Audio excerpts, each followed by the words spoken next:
ಎಲ್ಲರಿಗೂ ನಮಸ್ಕಾರ. ನಾನು Pratibha. Welcome to my channel. ಇವತ್ತು ತರಕಾರಿ ಸಾಂಬಾರು, ಬೇಳೆ ಸಾಂಬಾರು ಹೇಗೆ ಮಾಡೋದಂತ ನೋಡೋಣ.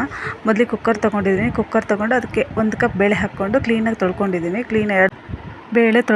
ಬೇಳೆ ತೊಳ್ಕೊಂಡಾದ್ಮೇಲೆ 2 ಮೀಡಿಯಮ್ ಸೈಜ್ ಅಂದರೆ ದೊಡ್ಡ ಗಾತ್ರದೇ ತೊಗೊಂಡಿನಿ ಟೊಮೊಟೊ ಹಾಕಬೇಕು. ಹಾಕಿದ್ಮೇಲೆ 2 ದೊಡ್ಡ ಸೈಜು ಕ್ಯಾರೆಟ್ ಹಾಕಿದ್ದೀನಿ.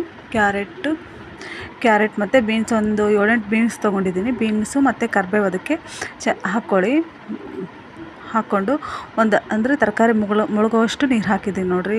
2 ಗ್ಲಾಸ್ ಆಗುತ್ತೆ. ನಾನು ತರಕಾರಿ ಮುಳುಗುವಷ್ಟು ನೀರು ಹಾಕಿದ್ದೀನಿ. ನೀರು ಹಾಕಿ 2 ಗ್ಲಾಸ್ ಅಥವಾ 2.5 ಗ್ಲಾಸ್ ನಿಮ್ಮ ಮನೇಲಿ ಎಷ್ಟು ಜನ ಇದ್ದಾರೆ ನೋಡಿಕೊಂಡು ನೀವು ಅದ್ರ ಕ್ವಾಂಟಿಟಿ ಸಾಂಬಾರು ನೀರು ಬೇಕಾ ಅಥವಾ ಗಟ್ಟಿ ಬೇಕಾ ಅಂತ ನೋಡಿಕೊಂಡು ನೀವು ಸಾಂಬಾರಿಗೆ ನೀರು ಹಾಕಬೇಕಾಗತ್ತೆ. ಕುಕ್ಕರ್ ಇಟ್ಟಿದ್ದೀನಿ ನೋಡಿರಿ. ಗ್ಯಾಸ್ ಹಚ್ಚಿ ಕುಕ್ಕರ್ ಇಟ್ಟಿದ್ದೀನಿ. ನೆಕ್ಸ್ಟ್ ಇಲ್ಲಿ ಮಸಾಲೆಗೆ ಸ್ವಲ್ಪ ಮಸಾಲೆ ರುಬ್ಕೊಳ್ಳೋಣ. ಅದಕ್ಕೆ ಒಂದು ಚಿಕ್ಕ ಜಾರ್ ತೊಗೊಂಡಿದ್ದೀನಿ. ಅದಕ್ಕೆ ಸ್ವಲ್ಪ ಕಡಲೆ ಮತ್ತು ಕೊಬ್ಬರಿ ಅಂದರೆ ಒಂದು 4-5 ಪೀಸ್ ಕೊಬ್ಬರಿ ತೊಗೊಂಡಿದ್ದೀನಿ.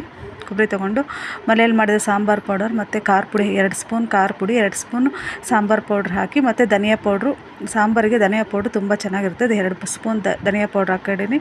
ಸ್ವಲ್ಪ ಬೆಲ್ಲ ಹಾಕಿದ್ದೀನಿ ನೋಡಿರಿ. ಬೆಲ್ಲ ಹಾಕಿ ಅದು ಸ್ವಲ್ಪ ನೀರು, ಅದು ಸ್ವಲ್ಪ ಜಾಸ್ತಿ ಹಾಕಬೇಡಿ. ಕೊತ್ತಂಬರಿ ಸೊಪ್ಪು ಇದ್ದರೆ ಹಾಕ್ಕೊಡ್ರಿ, ಇನ್ನೂ ಚೆನ್ನಾಗಿರುತ್ತೆ. ನನ್ನ ಹತ್ರ ಕೊತ್ತಂಬರಿ ಸೊಪ್ಪು ಇದ್ದಿಲ್ಲ, ಅದಕ್ಕಾಗಿ ನಾನು ಹಂಗೆ ಅದ್ರ ಬದಲು ಕರಿಬೇವು ಹಾಕಿದ್ದೀನಿ. ಆ ಮಸಾಲೆನೆಲ್ಲ ಸಣ್ಣದಾಗಿ ಅಂದರೆ ತುಂಬ ಸಣ್ಣದಾಗಿ ರುಬ್ಕೊಂಡ್ರೆ ತರಕಾರಿ ಸಾಂಬಾರಿಗೆ ತುಂಬ ಟೇಸ್ಟಿಯಾಗಿ ಚೆನ್ನಾಗಿರುತ್ತೆ. ಸಣ್ಣದಾಗಿ ರುಬ್ಕೊಳ್ರಿ. Cooker 3 whistle ಹಾಕ್ಸ್ಕೊಬೇಕು. ತರಕಾರಿ ಸಾಂಬಾರಿಗೆ 3 ವಿಸಿಲ್ ಹಾಕ್ಸ್ಕೊಳ್ರಿ. ಆ ವಿಸಿಲ್ ಇಳಿಯೋಷ್ಟರಲ್ಲಿ ನಾವು ನೆಕ್ಸ್ಟ್ ಅದಕ್ಕೆ ಒಗ್ಗರಣೆ ಹಾಕ್ಕೊಂಡ್ಬಿಡೋಣ. ಒಗ್ಗರಣೆಗೆ 2 ಟೇಬಲ್ ಸ್ಪೂನು ಎಣ್ಣೆ ಹಾಕ್ಕೊಂಡಿದ್ದೀನಿ ನೋಡಿರಿ. ಎಣ್ಣೆ ಹಾಕಿ ಅದಕ್ಕೆ ಸಾಸಿವೆ ಮತ್ತು ಜೀರಿಗೆ, ಕರಿಬೇವು, ಒಣಮೆಣ್ಸಿನ್ಕಾಯಿ ಮತ್ತು ಸ್ವಲ್ಪ ಒಂದು ಚಿಕ್ಕ ಈರುಳ್ಳಿನ ಸ್ವಲ್ಪ ಫ್ರೈ ಮಾಡ್ಕೊಂಡಿದ್ದೀನಿ. ಅದು ಮಿಸ್ ಆಗಿಬಿಟ್ಟಿದೆ ಕ್ಲಿಪ್ಪಿಂಗ್, ಸಾರಿ, ಏನು ಅಂದ್ಕೋಬೇಡ್ರಿ. ಮತ್ತು ಆ ರುಬ್ಬಿದ ಮಸಾಲೆನ ಹಾಕಿ ಚೆನ್ನಾಗಿ ಎಣ್ಣೆ ಬಿಡೋ ತನಕ ಅದನ್ನ ಫ್ರೈ ಮಾಡ್ಕೋಬೇಕು.